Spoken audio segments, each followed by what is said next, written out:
Ethan Cole learned very early that silence could be louder than words. On the alien flagship, Viewership Prime, silence was everywhere. It lived in the wide silver halls, in the soft glow of living walls, and in the careful way alien officers watched him as he walked past. He was a human among giants, not in size, but in power, age, and history. The Valari Dominion had ruled this region of space for thousands of cycles, and humans were still new, still watched, still measured. Ethan was not a soldier anymore. He was a strategist, a diplomat, and sometimes a bridge between species that barely trusted one another. His days were filled with meetings, data streams, and careful words spoken through translators. One mistake could start a war. One wrong tone could end an alliance. At night, when the ship dimmed its lights and entered long drift cycles, Ethan did the most human thing he could think of. He wrote, not on a datapad, not in a shared system, but in a small, old notebook made of real paper. Earth paper. It smelled faintly of dust and ink, and it reminded him that he was still human. He never expected anyone to read it. In his private chamber, Ethan sat on the edge of his narrow bed and opened the diary. His handwriting was neat but slightly uneven, shaped by years of military training and long missions. He wrote about the day's talks, the tension between factions, the way the Valari nobles spoke with polite smiles and hidden blades. And then, without planning to, he wrote about her. Queen Zyrith of the Valari Dominion was unlike anything Ethan had imagined before meeting her. She was tall, with smooth silver-blue skin and eyes that reflected light like deep water. Her voice was calm, steady, never raised. When she entered a room, everyone felt it, not fear, exactly, but gravity. Ethan wrote about the way she listened. Not pretending to listen, truly listening. He wrote about how she never interrupted him, even when others expected her to. How she asked questions that showed she understood not just strategy, but intent. How, in quiet moments, she seemed almost lonely. He did not write the word love. He did not dare. But the feeling was there, woven between the lines. Ethan closed the diary and placed it back inside a hidden compartment beneath his bed. He exhaled slowly. Writing was dangerous, but not writing felt worse. The next cycle, everything changed. An alarm echoed through the ship, not loud, but sharp and precise. Ethan was in the middle of reviewing trade route data when his door slid open without warning. 3 Valari royal guards entered, their armor gleaming, their expressions unreadable. "Apologies, human Ethan Cole," one of them said through a translator. "Security protocol requires inspection of all private quarters." Ethan's stomach tightened. Inspection? Why? "Unregistered signal detected in this sector," the guard replied. "All rooms must be cleared." Ethan nodded. He had nothing illegal. No weapons, no transmitters, except the diary. The guards moved efficiently, scanning walls, furniture, and storage units. Ethan tried to stay calm, but his pulse quickened as one guard knelt near the bed. A soft mechanical sound followed as the hidden panel opened. The guard paused. He reached inside and pulled out the notebook. Ethan's breath caught. "That's..." The guard tilted his head. "Unknown object. Not recorded in human data exchange logs." "It's personal," Ethan said quickly. "Just writing. No data encryption. No signals." The guard did not respond. He handed the diary to another officer. "Item will be reviewed by command authority." Ethan stood frozen as they left, the door closing behind them with a final hiss. The room felt suddenly empty, exposed. For the first time since joining the mission, Ethan felt real fear. The diary was taken directly to Queen Zyrith. She sat alone in her private chamber when it was delivered. The chamber was vast, filled with soft light and slow-moving symbols that reflected Valari history. She dismissed the guards and held the object in her hands. It was light, fragile, nothing like Valari data crystals or neural records. Curiosity stirred within her. The human diplomat fascinated her. Humans fascinated her. They were brief-lived, physically weaker than most spacefaring species, yet they endured. They adapted. They felt. She opened the diary. At first, she expected coded intelligence, emotional manipulation, or even hidden threats. Instead, she found thoughts. Raw, unfiltered thoughts. She read slowly. Ethan wrote about fear, of failing Earth, of making the wrong choice. He wrote about pressure, about standing alone in rooms where everyone else had centuries of experience. He wrote about missing blue skies and rain. Zyreth frowned slightly. Such honesty would be unthinkable for a Valari official. Then she reached the pages about herself. She recognized the descriptions immediately. The meetings, the pauses, the questions she asked, the moments she had thought no one noticed. Her grip tightened. The human did not describe her as a ruler or a symbol. He described her as a person. That unsettled her more than any insult ever could. She felt something unfamiliar rise within her chest. Not anger, not pride, awareness. For a long moment, the Queen sat in silence, the diary open in her hands. Valari queens were trained from birth to suppress personal desire. Emotion was controlled, measured, never allowed to guide policy. Love, especially, was considered dangerous. It had once shattered dynasties and weakened empires. And yet these words were not demanding, not selfish. They were gentle, respectful, human. Zyreth closed the diary. She summoned Ethan. The message reached him quickly. Formal, direct. No explanation. Queen requests your presence. Private chamber. Immediate. Ethan's heart pounded as he walked through the silent corridors. Valari officials watched him pass, their expressions impossible to read. Some looked curious. Others looked cold. He knew enough of Valari culture to understand the risk. Being summoned alone by the Queen was rare. Being summoned after a security incident was dangerous. The doors to the royal chamber opened. Queen Zyreth stood near a tall window that showed the stars drifting past. No guards were present, no advisors, only her. Ethan stepped inside and bowed respectfully. Your Majesty. She turned slowly to face him. In her hands was the diary. Ethan's throat went dry. You recognize this? She said calmly. Yes, he replied. It belongs to me. Explain it. Ethan swallowed. It's a diary, personal writing. Human habit. I never intended anyone else to see it. She studied his face carefully. No deception, only tension and honesty. You wrote about me, she said.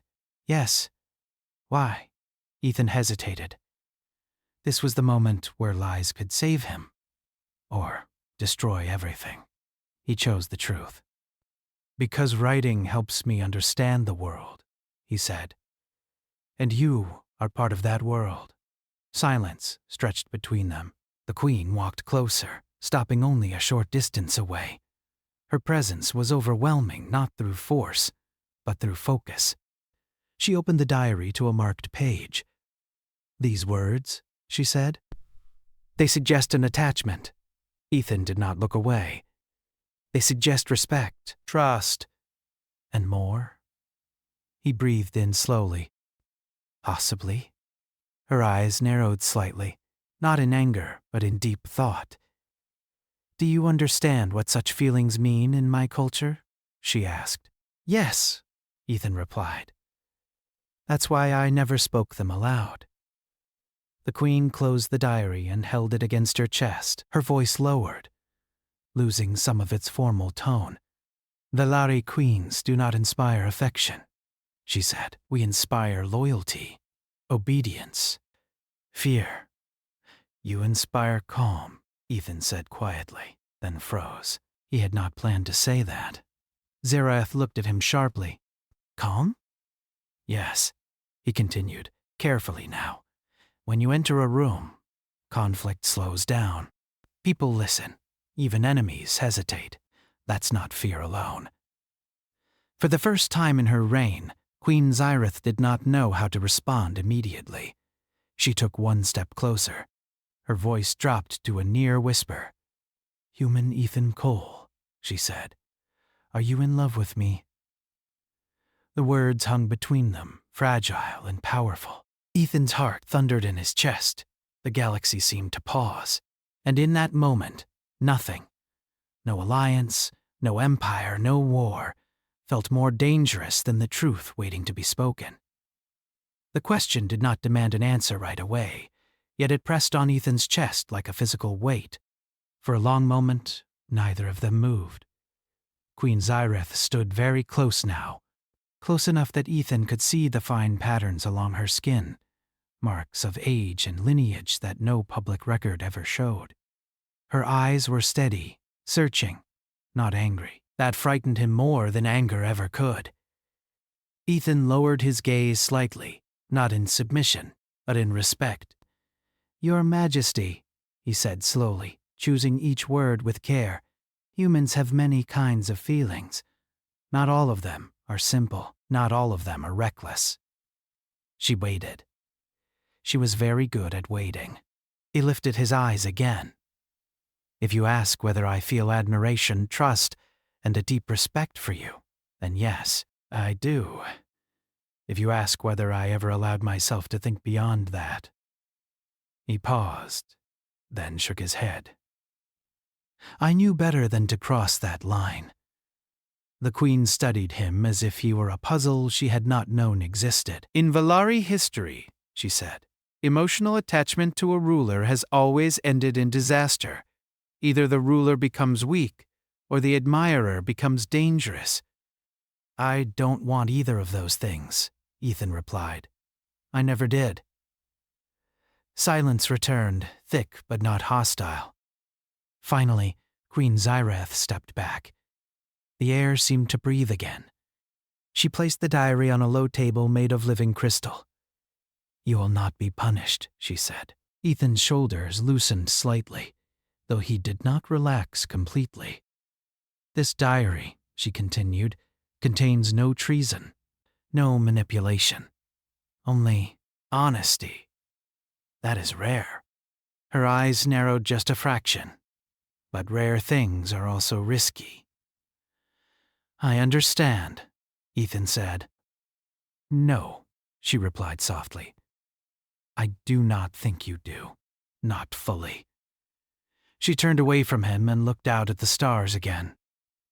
You see a person when you look at me. That is natural for humans. My people do not have that luxury.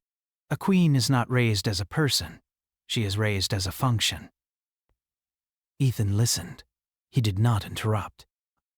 For the first time, she went on, someone has described me without fear or ambition. That is, unsettling. She turned back to him. You will leave now. This conversation is not finished, but I must pause. Ethan bowed. As you command. As he walked out of the chamber, his legs felt unsteady.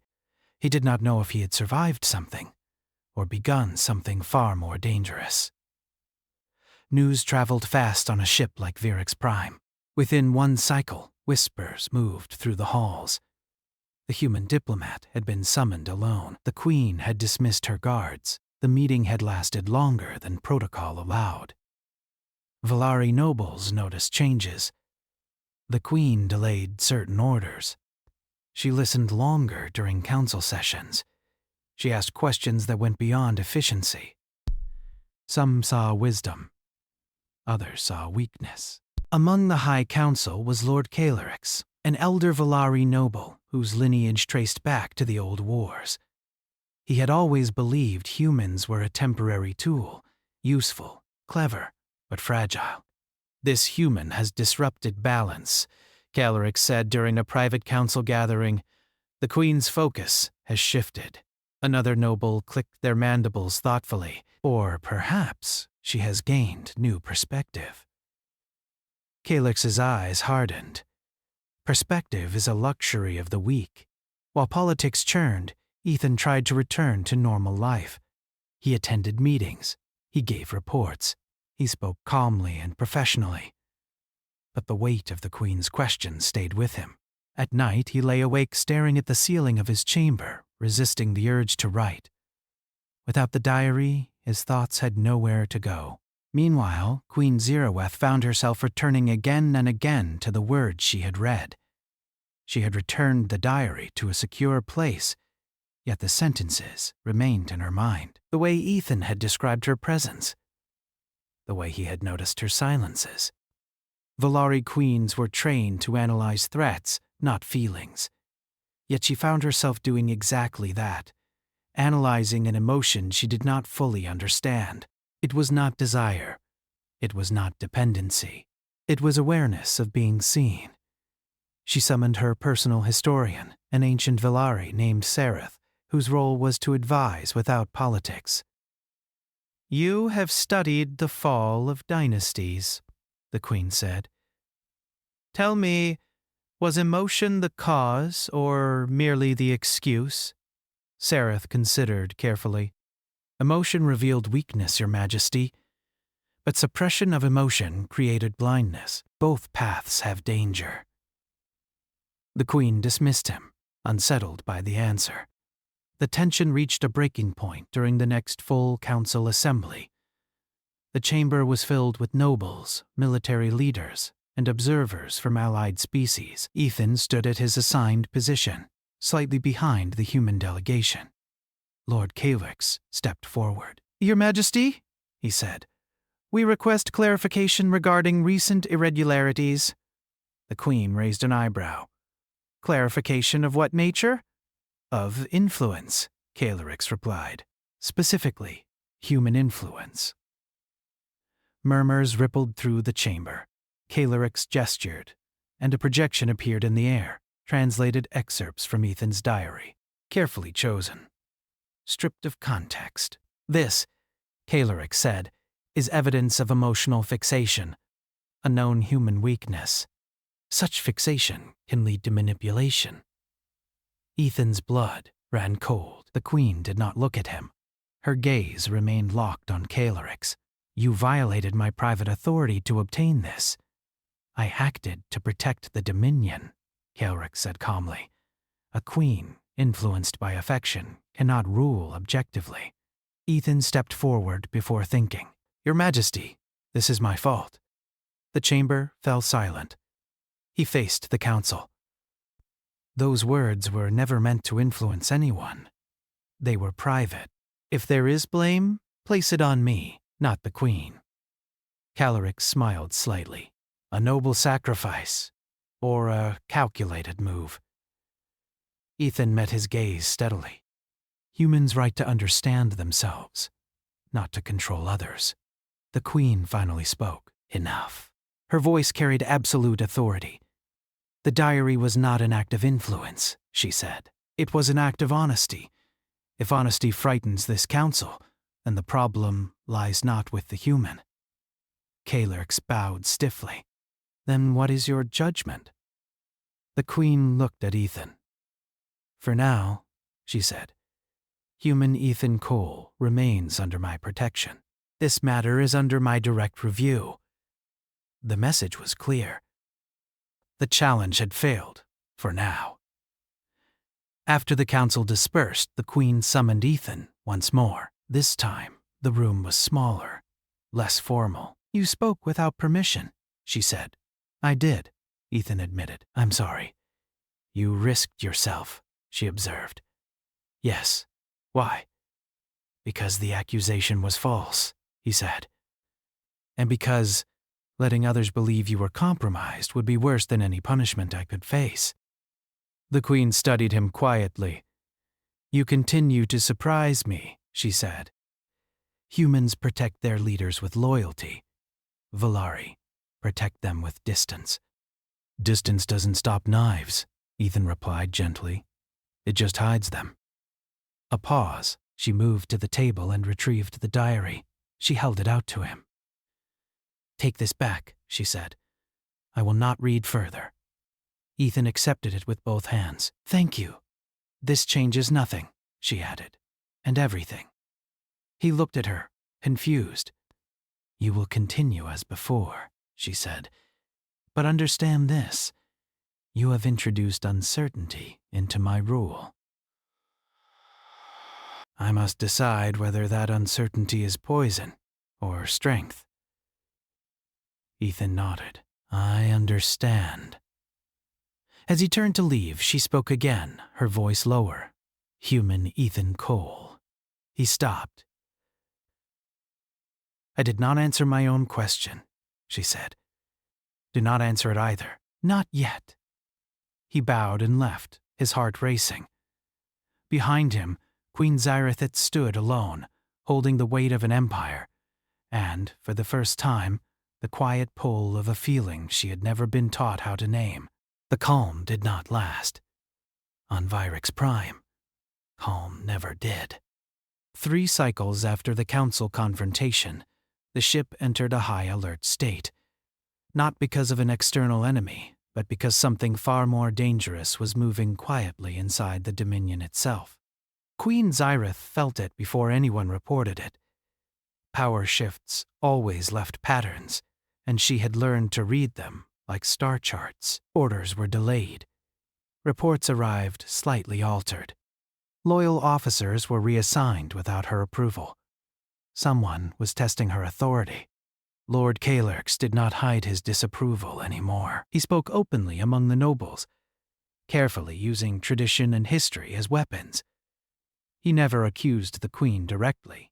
Instead, he spoke of balance, of ancient mistakes, of foreign influence. And always the word human hovered in the air. Ethan sensed the change too. Conversations stopped when he entered rooms. Valeri officers who once greeted him politely now watched him with thinly masked suspicion. His access to certain systems was reduced, not officially. Quietly, he reported everything to the Queen, as protocol demanded. She listened. "Do not adjust your behavior," she told him. "Fear feeds on reaction, but fear grows when left alone," Ethan replied. She considered that. "Then we will not leave it alone." The answer came sooner than expected.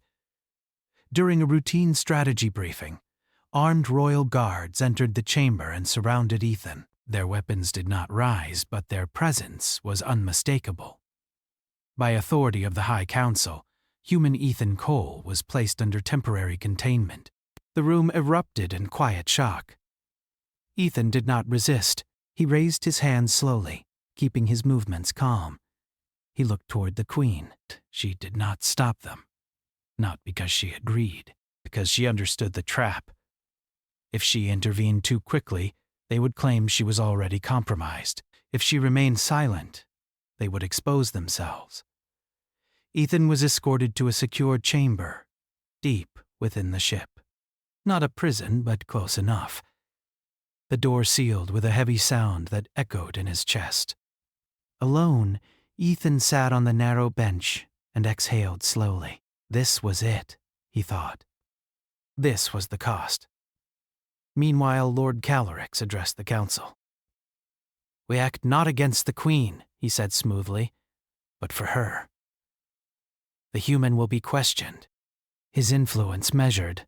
If he is innocent, he will return to his duties. And if he is not," one noble asked, "then we will have prevented a collapse before it began." Queen Xyrathit watched from her throne, her face unreadable. "You proceed without my consent," she said. "We proceed with the Dominion's survival," Caelyrx replied. She nodded once, "Then proceed carefully." The interrogation did not go as Caelyrx expected. Ethan answered every question, calmly. He did not deny his words. He did not defend them emotionally. He explained human writing, human psychology, and the difference between feeling and action. The interrogators grew frustrated. "You admit emotional attachment?" one said. I admit respect, Ethan replied. And responsibility. Responsibility to whom? To the Alliance, he said. And to the truth. They found nothing illegal, no manipulation, no hidden commands. So Kaler exchanged tactics. He called for a public hearing, before the full council, before observers, before history. Ethan was brought into the grand chamber under guard. The ceiling glowed with ancient symbols of Villari law. Hundreds of eyes followed him as he walked to the center. He felt very small and very human. Kaleric stepped forward, holding a data projection. Human Ethan Cole, he said. You stand accused of emotional influence over the Villari crown. Do you deny this? Ethan looked around the chamber. He saw suspicion, curiosity, a few faces that still held respect. I deny manipulation, he said. I do not deny feeling. Murmurs spread. Kalek smiled thinly. You see, he admits it freely. Ethan continued, his voice steady. Humans feel it is not a flaw we hide. It is a system we manage. Manage? Kaleric echoed. Yes, Ethan said. We feel fear and still stand. We feel attachment and still choose duty. Emotion does not replace logic. It tests it. Kaleric activated the projection. Lines from the diary appeared again, stripped bare. These words, Kaleric said, are not strategic. They are personal, dangerous. Ethan looked at them, then back at the council. Those words never changed a single order the Queen gave. Not one. If they had, you would have proof. You don't. Silence followed. Kaleric's eyes hardened. You presume much. I presume nothing, Ethan said. I accept responsibility. If you believe my presence endangers the Dominion, then remove me. But do not insult your queen by calling her weak. That struck harder than any shout. The queen rose slowly from her throne. The chamber went still. You accuse me of weakness, she said, her voice calm but cutting. Because I did not destroy a human for having thoughts? Kalix bowed. We accuse the situation, not you. She stepped down from the dais, each movement deliberate. This human wrote privately. He acted publicly with loyalty. When challenged, he chose truth over survival. She turned to Ethan. Is that correct? Yes, he said. She faced the council. Then hear this. If a ruler cannot be trusted to withstand honesty, then that ruler deserves to fall. Kalix stiffened. Your Majesty? She raised a hand. Enough. Her gaze swept the chamber. This hearing ends now. Ethan Cole is released, and those who orchestrated this challenge will answer for acting without my authority. Shock rippled through the room. Kalix took a step back. You would fracture the council for a human? No, the Queen said. I would strengthen it by removing fear. She gestured, and guards moved, not toward Ethan, but toward Kaelrex and his closest allies. For the first time, the power dynamic shattered. Later, in a quiet corridor far from the chamber, Ethan finally allowed himself to breathe. His hands were shaking. The Queen approached him alone. You are willing to be removed, she said. Yes. You were willing to let history remember you as a threat, she added. If it protected the Dominion, he replied. And you. She studied him for a long moment. Villari rulers fear love because it binds, she said softly. But today you showed something else. You showed restraint. Ethan met her eyes. Humans don't survive by being ruled by emotion. We survive by carrying it and choosing anyway. The Queen nodded slowly. This challenge revealed much, she said, about them and about you. She turned away, then paused and about myself. As she walked back toward the throne, Ethan realized something had shifted, not toward romance, toward trust. And in an empire built on distance, trust was the most dangerous force of all. The first attack did not come with a warning. No declaration. No ritual challenge. Just a sudden distortion at the edge of Valari-controlled space, followed by the silent arrival of ships that did not answer any signal. They belonged to the Karuan Ascendancy, an empire that had waited centuries for weakness. They had watched the council unrest. They had listened to whispers. And now they moved. Virix Prime shook as emergency lights flooded the corridors. Strategic displays ignited across the command levels. Officers rushed to their stations with controlled urgency. Queen Zyrith stood at the center of it all, calm as ever. "Report," she commanded. "A Karuan strike group has breached the outer perimeter," an officer replied. 3 planetary systems are already under attack." The room tightened. The Karuan were not raiders. They were conquerors.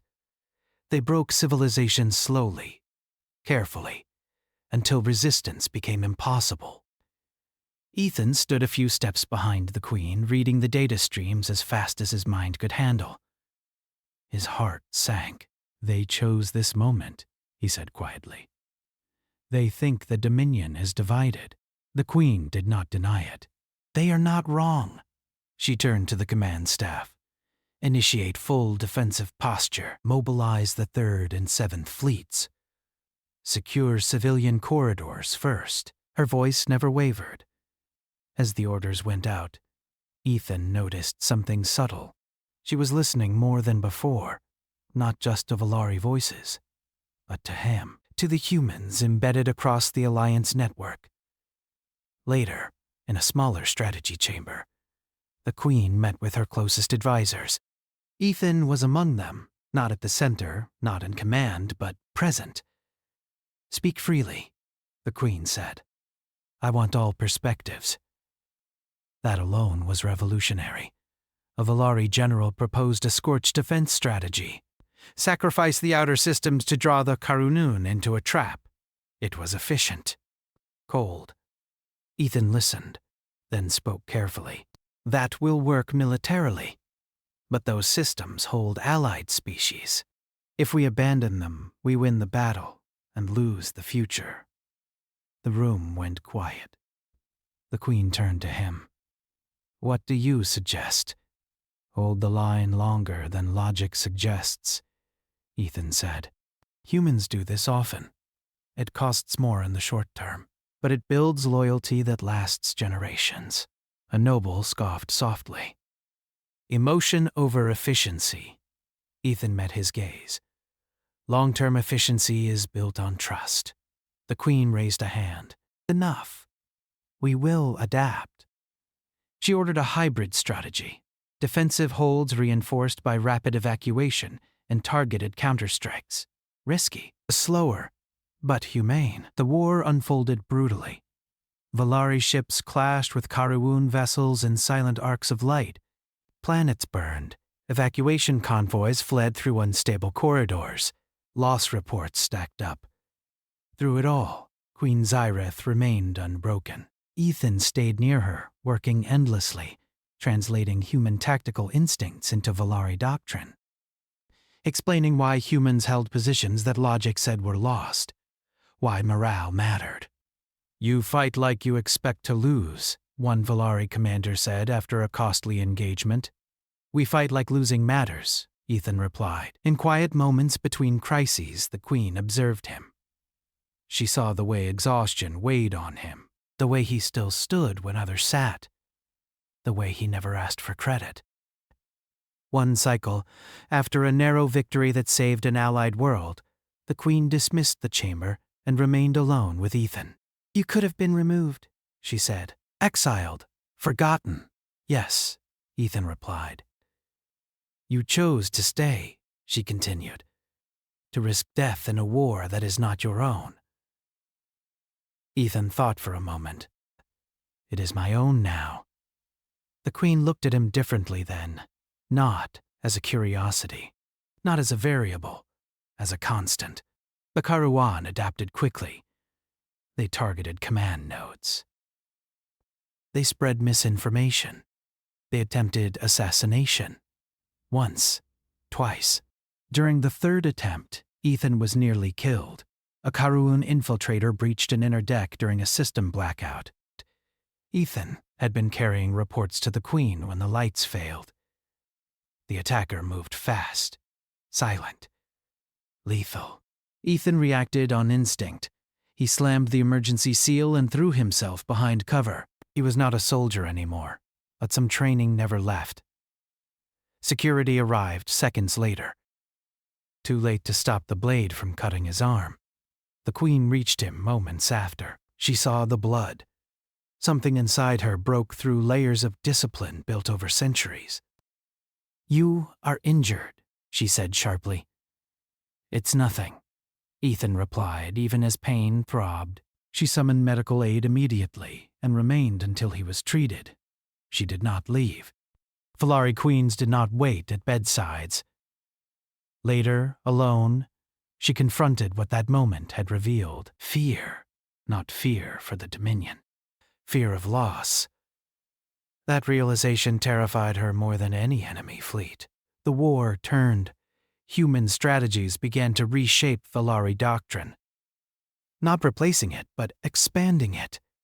Smaller ships held impossible lines. Civilians were protected, even when it cost advantage. Allies noticed. So did the Karuun. They grew cautious, then frustrated, then reckless. The final battle came near a dying star, where the Karuun attempted to break the Dominion's command fleet. The fighting was brutal and close. Queen Xyrith commanded from the bridge of Viewership Prime, her posture steady, her mind clear. Ethan stood beside her, feeding data, offering options, but never ordering. When the chance came to destroy the Karuan flagship at the cost of abandoning an Allied evacuation convoy, the Queen hesitated. Every instinct taught to her screamed one answer. She chose the other. "Protect the convoy," she ordered. "Redirect fire." The flagship escaped, but the convoy lived. That decision echoed across the galaxy. The Karuan withdrew days later, their offensive broken not by superior force, but by unity they had not predicted. The war ended not with conquest, but with survival. After the final ceasefire, the ship grew quiet again. Exhausted quiet. Earned quiet. Queen Xyrith stood once more before the stars. Ethan joined her, uninvited but not unwelcome. "You chose compassion over certainty," he said. "I chose risk," she replied. "I am still learning the difference." She turned to him. "Your people carry emotion without letting it rule them." "How?" Ethan smiled faintly. "We don't. Not always. We just choose again every day." She considered that. "For Valari," she said slowly, "emotion was once forbidden, then feared. Perhaps it should be. Understood." They stood together in silence. Not as queen and subject, not as ruler and admirer, but as two beings who had faced war, loss, and choice, and were still standing. The galaxy would remember this conflict as a strategic turning point, but for Queen Xyrith, it was something else entirely. It was the moment she realized that feeling did not make her weaker. It made her real. The war left scars, but not all of them were visible. Viewership Prime drifted in orbit above a recently liberated planet. Smoke still rose from cities rebuilt in hurried cycles. Satellites flickered as systems came back online. The Karuan ascendancy had retreated, leaving behind a galaxy that would take decades to understand the human influence on Valari victory. Inside the Queen's private chamber, the air felt lighter. Queen Xyrith had spent the last cycles attending to war reports, diplomatic correspondence, and rebuilding trust among her nobles. And yet, she found herself returning to the diary once more, now bound in durable metal, and returned to Ethan's custody. Ethan held it carefully, as if it were fragile enough to shatter with a single thought. "You do not need it any more," the Queen said softly. Her voice was calm, but in it there was a weight he had never heard before. Honesty, vulnerability, and perhaps a hint of curiosity. "I wrote it for myself," Ethan replied. "It never belonged to anyone else." She nodded. "And yet, it changed the Dominion." Ethan smiled faintly. "Then maybe it belonged to everyone in the end." The Queen looked at him for a long moment. She studied the lines on his face, the steady calm in his posture, the way his eyes did not seek flattery or approval. He had survived a war, political intrigue, and the fear of being judged, and he had remained human in every sense that mattered. "You faced challenges that would have broken many Valari," she said, "yet you endured." "I had to," he said simply, "for the people we serve, for you." The Queen's eyes flickered. She had not expected that honesty to strike so sharply. She had read his diary, seen the traces of feelings she had not allowed herself to imagine. And yet, the real impact was not words on pages, but the actions he had taken. Calm under threat, bravery without arrogance, loyalty without expectation. "You are unlike any human I have studied," she said, "or maybe unlike any Valari I have ever met." Ethan shook his head. "I am just myself. That's all anyone can be." For a long silence, they simply stood together, watching the stars drift past the windows. Outside, the remnants of the Karuan fleet were being monitored, but inside, the two of them existed in a rare stillness. The Queen stepped closer. "You carry emotions openly, yet you act with reason. You survive because of it." Ethan looked at her carefully. "And you survived because you listened." She paused. "I listened to you?" He nodded. "And I will continue to serve. Not because I expect anything, but because it is the right thing to do." She studied him again, her expression softening in a way that startled her own advisors in their distant records. For centuries, the Lari rulers had suppressed personal feeling. Desire, loyalty, attachment, these were tools, not comforts. And yet for the first time, she felt that emotion could be a strength rather than a liability. "Perhaps," she said slowly, "humans teach us more than we realized." Ethan smiled. "We survive in ways that are subtle. We notice. We endure. We care. Even when it seems foolish." "Even when it seems foolish," the Queen repeated. The words felt heavy with meaning. She turned, taking a step closer. "Human Ethan Cole, your diary. Your honesty. It changed my perspective. It changed the way I lead. And it changed the way I see the Dominion itself." Ethan swallowed. "I never wanted to change anyone. I just wanted to understand." "And yet you did," she said, her voice barely above a whisper. The diary rested in his hands, a small object that had carried so much weight. It was a symbol now, of trust, of honesty, of courage that did not need weapons to prove its power. "You could have remained silent," the Queen said. "You could have written carefully, never risking discovery. But, and yet, you chose to be truthful. You chose to be human." Ethan nodded. "And you chose to listen." They looked at each other, the quiet between them stretching long enough to feel like a bridge. Neither spoke, yet both understood. The war had ended. The council had been stabilized. The Karuun threat had been driven back. And in the calm aftermath, they realized the true victory had been something less tangible. The recognition of human qualities, the power of honesty, and the beginning of understanding across species. Queen Xyrath took a deep breath. I do not know what the future holds, she said. For the Dominion, for humans, for us. Ethan's gaze met hers. None of us do, but we face it together. She nodded slowly. Her expression softened further, and for the first time she allowed herself a small, almost imperceptible smile. I cannot answer the question I once asked, she admitted quietly. The question of your feelings.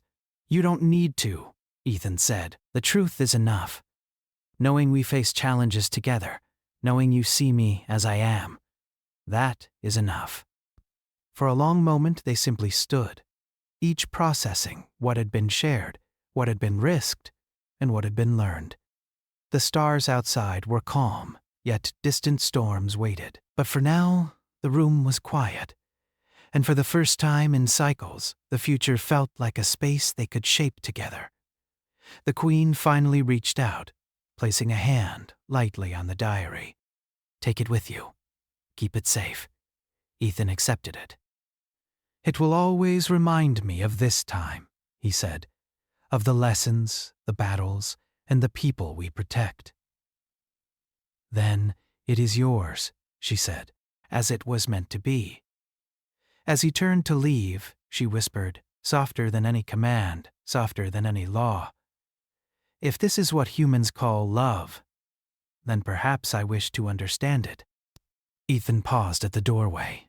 He did not speak. He only bowed his head respectfully and left, the diary secure in his hands, carrying more than words, carrying the trust and recognition of a queen, the bond that transcended culture and the promise of a future yet to be written. The stars outside Viewership Prime stretched endlessly. The Dominion had survived.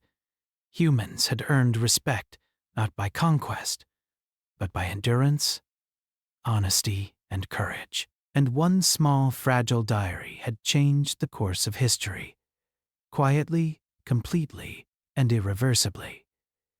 Queen Xyrith watched him go, feeling something she had never admitted to herself before.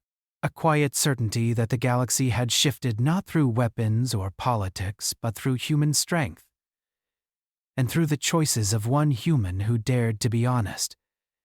And somewhere, in that realization, she allowed herself to hope. The diary had ended, but its consequences were only beginning.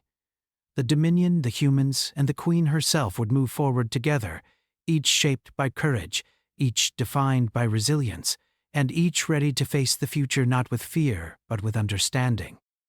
For the first time in centuries, a Valari queen felt something profoundly human, and she knew she was ready to explore it.